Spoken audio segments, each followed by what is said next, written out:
하나님 감사합니다. 이 시간 온전히 말씀으로 우리의 모든 것이 그리스도로 관통하게 하옵소서.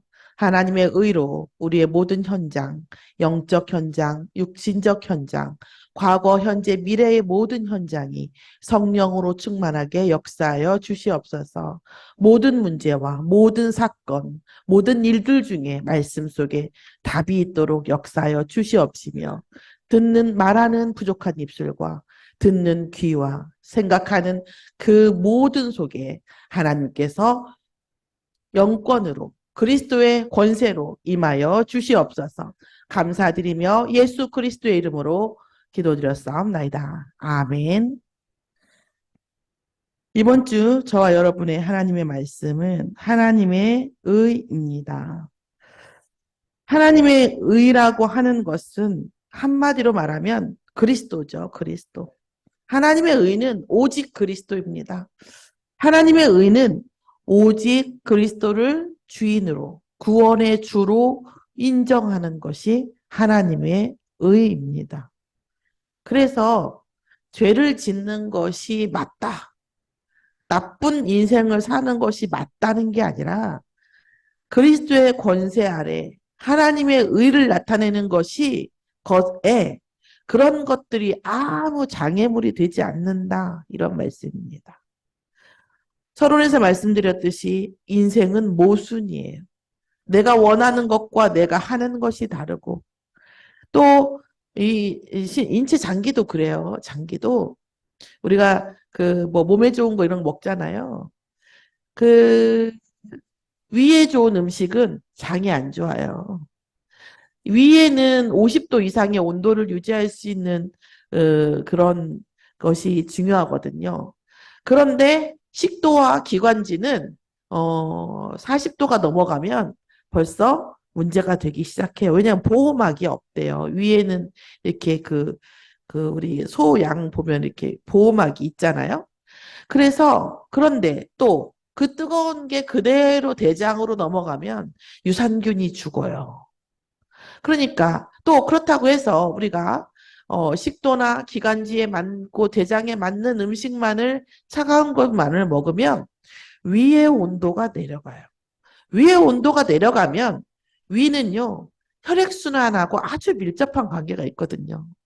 그래서 이 혈액순환에 당장 문제가 와요. 그래서 위가 내려가는 게 뭐냐면 스트레스를 받으면 혈액순환이 안 되면서 위가 뜨거워지지 않거든요. 그럼 뭐냐면 편두통, 만성 두통에 시달리게 돼요. 위가 약한 사람은 그래서 머리가 많이 아파요. 혈액순환이 있으니까. 위에서 문제가 되니까 위를 처리하느라고 피가 머리까지 가지를 못해요. 그러니까 산소 부족에 시달리는 거죠. 그러니까 우리 이 몸 자체도 그렇고 어떤 것이든지 그러니까 뭐예요? 과하면 문제가 돼요. 과하면. 이런 것들이 왜냐하면 이 한 성분이 너무나 많이 들어가면 다른 장기에 악영향을 주거든요. 우리가 그 양약의 그 효용과 부작용을요. 5대 95로 봐요. 그러니까 효과가 5%가 있으면 그거에 대한 부작용이 95%라고 말하는 거예요. 그러니까 우리가 무언가 좋기 위해서 한다고 하지만 그것을 통해서 오는 모순은 항상 이 세상에서 모순이 존재하지 않을 수 없어요. 우리가 사랑한다라는 것이 늘 좋은 결과를 내보냅니까? 그렇지 않아요. 우리가 사랑한다는 그 감정에는 사랑과 아무 상관없는 나의 사심과 욕심 없습니까? 우리 인생에서는 모순이 있을 수밖에 없다. 그래서 뭐예요? 왜 그렇습니까? 창세기 3장 아래에 있기 때문에 그렇습니다. 그래서 우리가 아무리 그러니까 그 불신자도 그러잖아요. 진인사 대천명이다. 사람이 최선을 다하지만 결과는 누구에게 있다? 하늘에 있다 이런 거죠. 하나님께서 어떤 언약을 세우시고 우리를 어떻게 사랑하시냐는 거예요. 이 말씀을 묵상하다 보니까 저에게 이런 비유가 생각이 나더라고요. 오늘을 생각하면서 오늘의 문제, 오늘의 사건 그런 것들이 참 그런 게 뭐냐면 우리가 오늘에 울고 오늘에 웃을 필요가 없는 거예요. 예를 들면 말씀을 놓고 이렇게 묵상하는데 어떤 생각이 드냐면 그래. 순천역에서 자는 사람은 없지. 순천역에서 자는 사람은 없어요. 아, 노숙자는 자겠지만 그건 내일이 없는 거고 가는 데가 없는 거고 버스터미널에서 자는 사람은 없어요. 오늘은 역과 버스터미널과 같아요. 오늘을 통해서 우리는 어디로 가냐고. 오늘을 통해서 우리가 어디로 가는지 중간 과정이긴 하지만 오늘이 결과가 아니라는 거예요. 오늘은 가는 과정인 거예요. 그래서 오늘에 우리가 그렇게 매여가지고 오늘 내가 어떤 것에 그렇게 슬퍼하고 그럴 필요가 없다는 거죠. 오늘 내가 지하 100층의 바닥에 갔을지라도 나의 언약과 나의 꿈이 나의 CVDIP가 하나님과 맞닿아 있으면 오늘 나는 내 오늘을 통해서 나는 뭐예요? 하나님께서 언약의 비행기를 타게 하실 수밖에 없다는 거예요. 오늘을 바라보는 오늘의 그 유동적이고 오늘을 도구화시키고 오늘을 과정화시키는 눈이 복음 안에서 필요하다는 거예요. 그러니까 오늘의 죄, 오늘의 문제가 아무것도 아니라는 얘기가 아니에요, 바울이. 오늘의 죄를 통해서 인간이 창세기 3장에 있을 수밖에 없는 이 사실을 깨닫고 그리스도가 주인 되어지고 하나님의 언약 속에 들어가면 이 오늘의 죄가 크게 크면 클수록 오히려 하나님의 은혜가 더 깊어진다고 한다면 그것은 문제가 되지 않는다라는 거예요. 이것은 내에 대한 얘기이기도 하지만 다른 사람에게 관한 문제이기도 해요. 어떤 사람이 어떤 문제를 통해서 더 우리가 그 영화 같은 데 보면 그렇잖아요. 더 저 죽을 자리로 가요. 생각하는 것이 악할 뿐이고요. 어쩜 그렇게 선택하는 것마다 그렇게 죽을 일만 선택을 하는지. 그렇게 가요. 그 사람의 오늘이 뭐 엄청 외제차를 타고 뭐 엄청 뭐 부하들이 많고 이래봤자 소용없어요. 왜? 그 사람의 오늘이 계속 뭐예요? 악의 구렁텅이로 빠지고 있다면 곧 그 사람은 애들 말로 개망할 거거든요. 그렇잖아요. 오늘 너무나 억울하고 힘들고 힘든 일에 있지만 오늘을 통해서 다음과 미래와 살리는 것을 생각하는 사람은 오늘 아무리 비참하게 있어도 문제가 되지 않는다는 거예요. 그것이 뭐예요?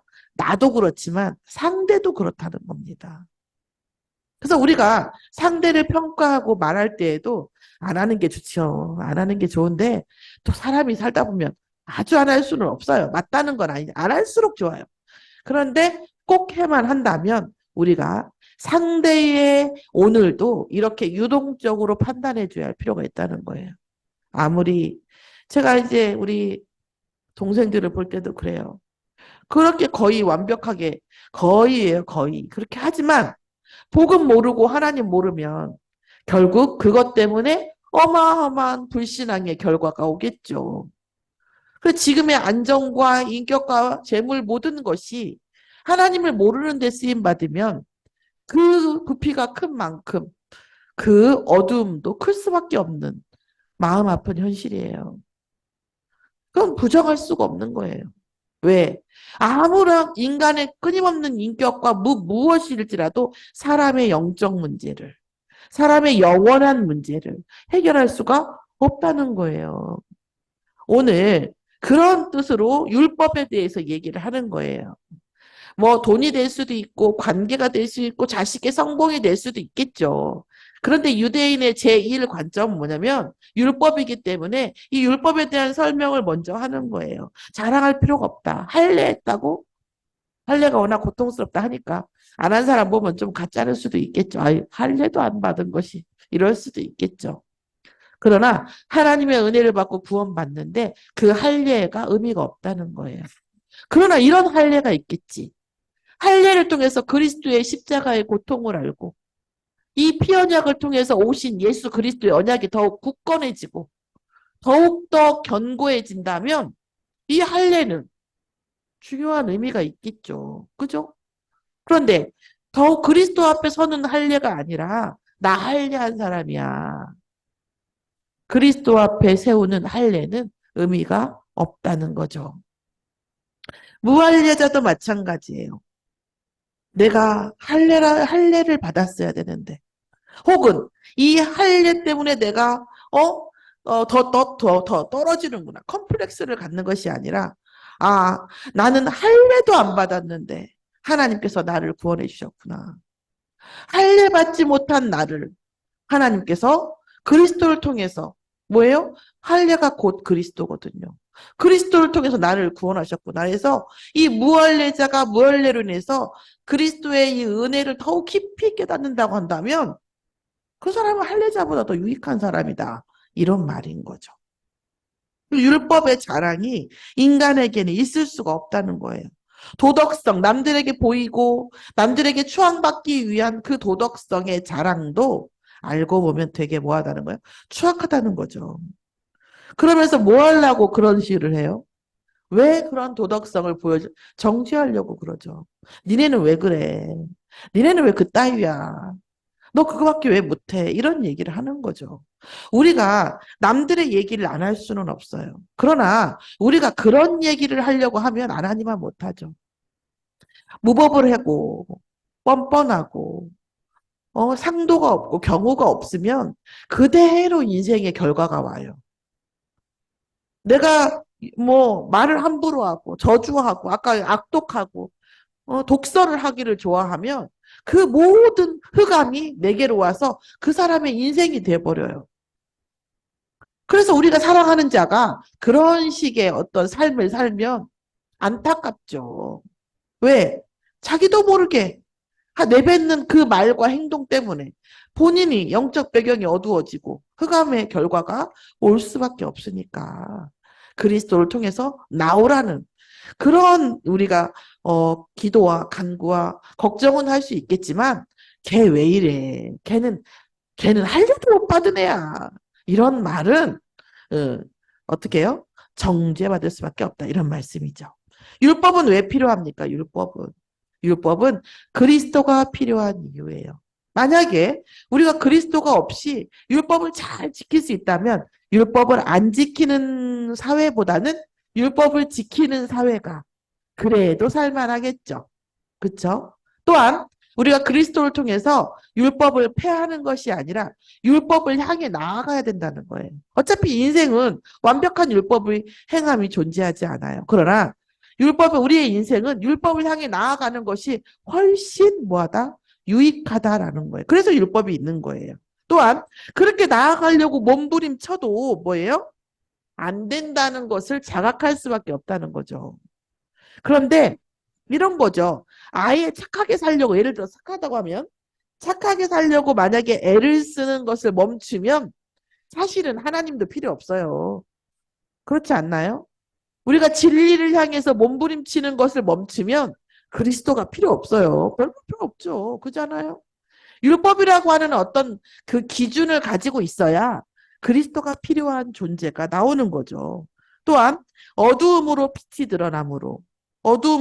드러나요. 어제 제가 이제 보령 갔다고 했잖아요.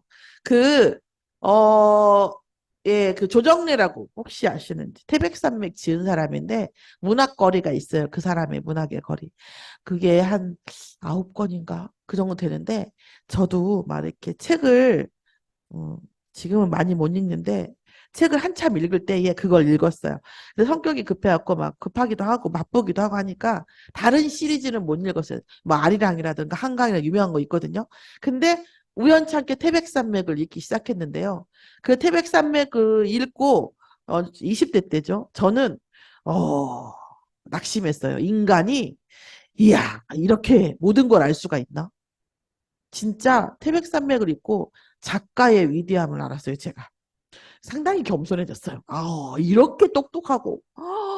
우와, 저는 진짜 정말 한가하시고 나중에 일하면 한번 돋보기를 쓰고라도 한 번쯤은 읽어보시면 저는, 저는 권해드려요. 돋보기 쓰고도 읽을 가치가 있어요. 그렇게 제가 감동을 했던 내용이에요. 그런데 어제 별량을 갔더니, 태백산맥을 쓴 작가에 대해서 이렇게 그 거리를 뭐도 있고 이런 거 있더라고요. 근데 이제 제가 그 말 좀 드리려는 게 아니라, 그 조정래 작가를 돌로 얼굴을 새겨놨어요. 돌로. 언제 한번 가보세요. 저랑 갈까요? 가보시면 돌로 해서 봐요. 자, 이렇게 앞에서 딱 보잖아요. 그러면 이 작가의 눈이 저기를 보고 있어요, 얼굴을. 그러면서 저보고 이모부님이 이렇게 이쪽으로 걸어가면서 보래요, 이렇게 쭉. 그럼 제가 조정래 작가의 얼굴이에요? 그럼 제가 저쪽으로 걸어가요? 그러면 그 얼굴이 날 따라와요. 안 믿는 웃음을 하시네요? 그 얼굴이 날 따라온다. 그래서 제가 이렇게 쭉, 이렇게 그 조각을 보면서 쭉 걸어가면은요, 고개가요, 이렇게 따라와요. 제 10,000원 빵 해도 돼요. 가보세요. 진짜 10만 원 빵 해도 정말 그랬다니까요. 그래서 너무 신기한 거예요. 그러니까 이 어느 지점에 있어도 그 각자의 그 얼굴이 각자를 쳐다보고 있는 거예요. 놀랍죠. 그래서 가까이 가봤어요. 비밀이 있더라고요. 비밀은 안 알려드릴게요. 한번 가보시라고. 진짜요. 그런데 일반적인 조각 스타일은 아니에요. 그런데 그런 그 퍼포먼스가 조각이에요. 그냥 그 조각엔 전기도 없고요. 화면도 아니에요. 돌을 깎아놓은 거예요. 그런데 내가 움직이면 얼굴도 이렇게 쭉 움직여요. 뻥 아니에요. 진짜 그래요. 그러니까 그러면 제가 그런 얘기 했어요. 그러면서 그러니까 저렇게 저런 퍼포먼스를 돌에다가 할 수 있는 건 뭐예요? 빛과 어둠이 공존하기 때문에 빛과 어둠을 빛으로 인하여 어두움과 빛으로 인하여 빛이 어두움 때문에 드러나잖아요. 빛과 어둠의 조화 이걸 통해서 그런 작품을 만든 거예요. 놀랍더라고요. 어떻게 그런 생각을 분명히 외국 작가가 누군가 했겠지. 우리나라 사람이 처음 하지는 않았을 것 같아요. 그런데 와 놀랍더라고요. 그런 것이 뭐냐요. 빛에 의해서 어두움이 나타나고 어두움에 의해서 빛이 드러나는 거예요. 예수를 믿는 어떤 순간에 예수를 믿습니까? 우리는 할 수 없다. 우리는 죄인이구나. 우리는 안 되는 존재구나 하는 것에 대해서 그것을 자각했을 때 할 수 없어요.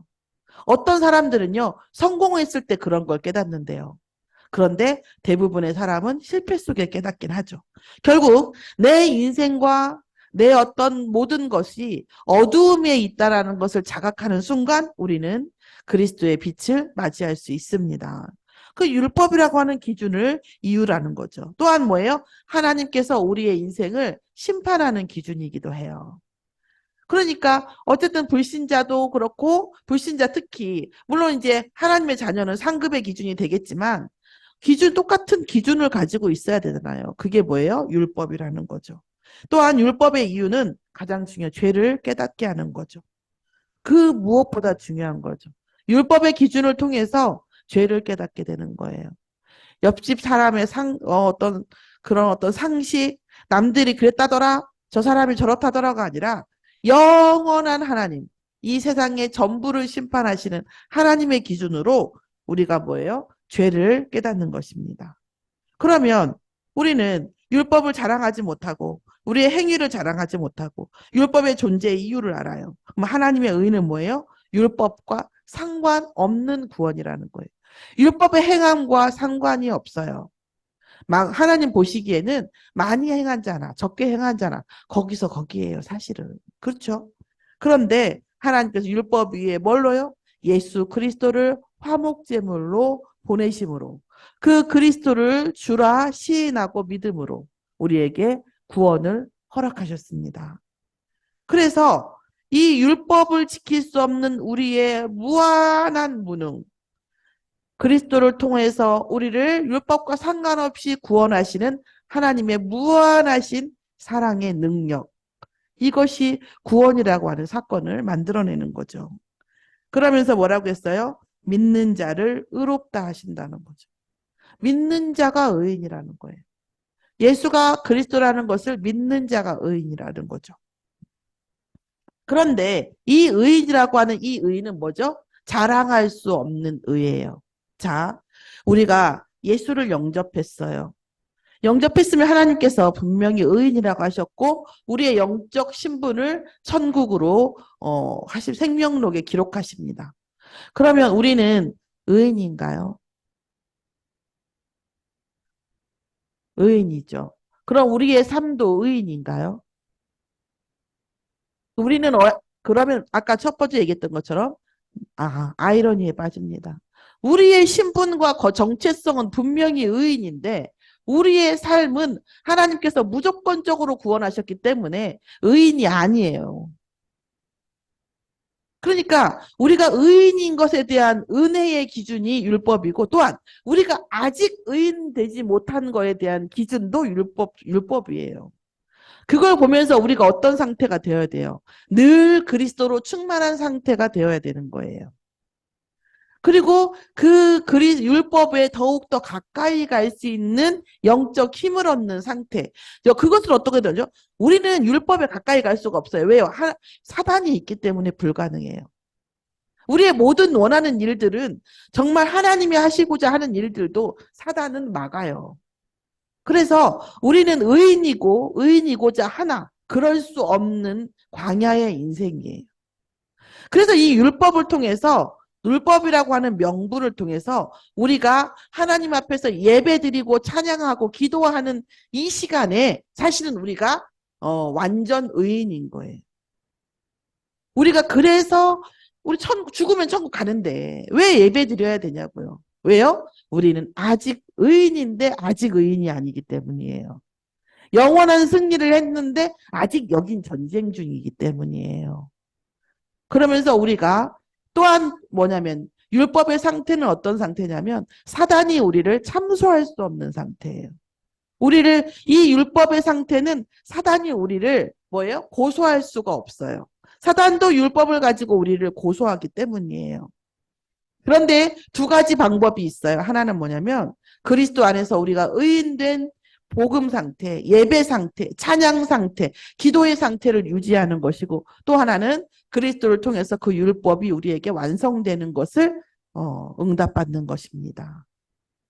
둘 다 방법이에요. 그런데 우리가 영적으로는 의인인데 우리가 실질적으로 삶 속에서 그리스도를 누리지 못하고 예배 속에서 말씀 속에서 기도 속에 젖어 있지 아니하면 우리는 뭐죠? 위아래 표리부동한 거. 표리부동. 표리부동이 뭐예요? 껍질하고 안에하고가 같지 않다. 그 우리의 원래 신분은 의인인데 우리의 상태는 의인이 아닌 카오스, 혼돈의 상태가 되는 거예요. 문제가 올 수밖에 없고. 그럴 수밖에 없죠. 그래서 하나님께서 우리에게 뭘 허락하셨어요? 예배를 허락하신 겁니다. 그래서 묵상과 기도와 말씀을 허락하신 겁니다. 자, 자랑할 수 없는 의예요. 왜요? 그리스도 안에서만 성취되어지기 때문에 우리의 공로가 아니거든요. 그러면서 뭐라고 해요? 법과 행위의 공로가 아니고 오직 뭐예요? 믿음으로. 오직 의인은 믿음으로 말미암아 할례자도 믿음으로 무할례자도 믿음으로 뭘 믿음으로요? 예수가 그리스도 여자의 후손임을 메시아임을 믿음으로 우리는 사단의 괴계에서 벗어날 수 있는 거예요. 사단의 괴계에서 벗어날 수 있는 것이 율법 안으로 들어가는 것입니다. 유대인의 율법 그것을 이제 다시 재해석해 놓으신 것이 유 목사님의 7대 여정이에요. 7대 여정을 제가 적어놓고 계속 묵상하는데 아직 다 외우지 못했어요. 책상에 놓고 하는데 제가 완전히 마스터하고 메시지로 하려고 하는데 뭐 이런 거예요. 우리는 아무 도움 없이 살 수 있다. 우리는 원수의 어떤 것도 다 사랑할 수 있고 상대편 쪽에 답이 있다. 반대편 어떤 문제에 답을 하려고 하지 말고 그 계획을 발견하면 우리는 싸우지 않고 이길 수 있다. 이런 7대 여정 쭉 있어요. 그렇죠? 이런 속에 있단 말. 그래서 우리는 뭐예요? 유대인, 이방인, 할례자나 무할례자나 모두 동일한 그리스도의 복음입니다.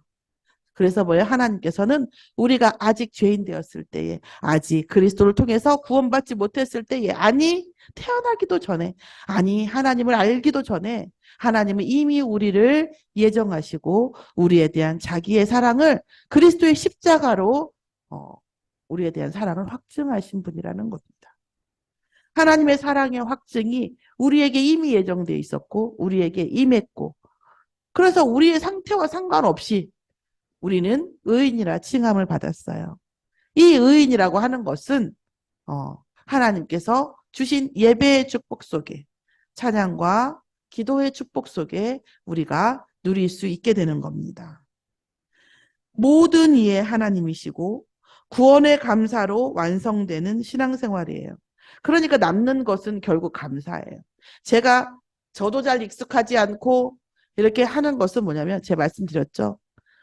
우리 후대에게 무슨 메시지를 남길 것인가? 날마다 예배 때마다 각인시켜서 우리에게 남겨주고자 하는 게 무엇인가? 하나님은 우리 하나님이 계시고 우리를 구원하심에 감사하고 하나밖에 없는 독생자를 우리에게 주심을 감사하고 그것은 곧 어떤 의미가 있어요? 우리가 가장 약할 때 우리를 강함되게 하시고 우리가 가난할 때 부요하게 하시니 너희가 앞으로 살면서 혹시 약하게 될지라도 뭐예요? 하나님 안에서 그리스도 안에서 반드시 강함을 주시는 그분을 믿을지어다. 너희가 혹시 가난하게 되었을지라도 반드시 부유하게 하시는 그리스도가 계시니까 그리스도 붙잡고 사람 붙잡고 세상 붙잡고 낙심하지 말고 오직 예수 붙잡고 응답받으면 반드시 세상에 가장 큰 감사로 영광 돌릴 수 있는 증인이 될 것이라고 하는 메시지입니다. 그 찬양도 좋고 이제 좀 지나면 이 시간 나의 마음속에 그 찬양도 너무 좋더라고요. 이 시간 너의 마음속에 하나님의 사랑이 가득하기를. 이 찬양이 너무 제가 이렇게 후대들을 놓고 저도 그렇거든요. 그때는 그냥 흘러듣고 아무 생각 없이 들었던 그 어렸을 때 복음도 없이 들었던 그 찬양도 어느 순간 복음이 내 안에 임하니까 그 찬양이 내게 역사를 하는 거예요. 그렇게 우리 자녀들에게 우리 후대들에게 찬양을 통해서 또 언약이 전달되어지기를 예수의 이름을 축원합니다. 그래서 우리는 의인이지만 맨날 며칠 24시 승리한 상태는 아니에요. 왜요? 우리는 의인이라고 칭함을 받은 거거든요. 그러니까 의인은 맞는데 실제 의인의 성향은 의인의 어떤 내용은 부족하거든요, 사실은. 의인이라고 쳐준 거지, 하나님이. 그죠? 그래서 우리는 어떤 걸 통해서 이 의인을 누릴 수 있고, 어떻게 해서 이 의인이라고 하는 걸 통해서 영적 승리할 수 있느냐. 우리가 그리스도한테 우리의 24시간을 그리스도께 완전히 누림받는 것. 이것이 우리가 영적 승리. 내 안에도 의인, 밖에도 의인. 표리 부동이 아니라 표리 동일이 하는 거예요. 완전히.